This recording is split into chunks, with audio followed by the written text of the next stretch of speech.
નમસ્કાર મિત્રો, જો આપણે આ રિવાસા કંપનીનું ગ્રોટન ખાતર છે જે ડુંગળીમાં અત્યારે પાણી એરે પાઈ રહ્યા છીએ. આ પંપમાં નાખ્યું છે વગાડીને. આ ડોલમાં પાણી ભરીને 1 કિલોનું પેકેટ એમાં વગાડી નાખ્યું ને 1 કળશો પાણી પંપમાં નાખીને આ રીતે અને જે ધારોડી કરવાની છે મોટરના પાણી એરે. તો આ ડુંગળી 1 મહિનાની કી છે અને બીજી વખત આપણે જેને પાઈ છે, એટલે ગયા મહિનામાં 12 તારીખે પાયું હતું ને આજ 1 તારીખ, એટલે આજ બીજી વખત પાઈ છે. અને એક ઉપરથી પંપથી ડ્રેસિંગ એટલે છંટકાવ કરેલો છે અને ખૂબ સારું રિઝલ્ટ છે. જે રિવાસા કંપનીનું ગ્રોટન ખાતર છે ને એમાં.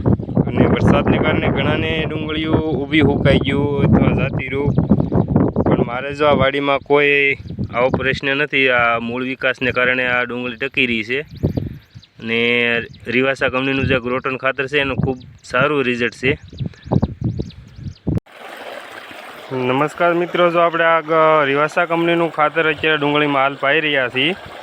આ રીતે પંપમાં વગાડીને નાખ્યું છે.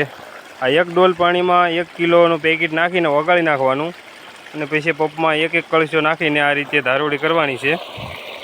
અને ખૂબ રીંગણ આપણે એમાં ખૂબ સરસ રિઝલ્ટ આવેલું છે મૂળ વિકાસનું. વરસાદ હમણાં સતત 8 દિવસ વરસ્યો હતો, પણ તોય આપણે આ ડુંગળીમાં કાંઈ વાંધો નથી આવ્યો. મૂળ વિકાસ એટલો છે એટલે ઘણાને મારી હારે વાવેલી હતી અને બધાને ડુંગળી ઊભી હુકાઈ ગઈ મૂળ વિકાસને કારણે.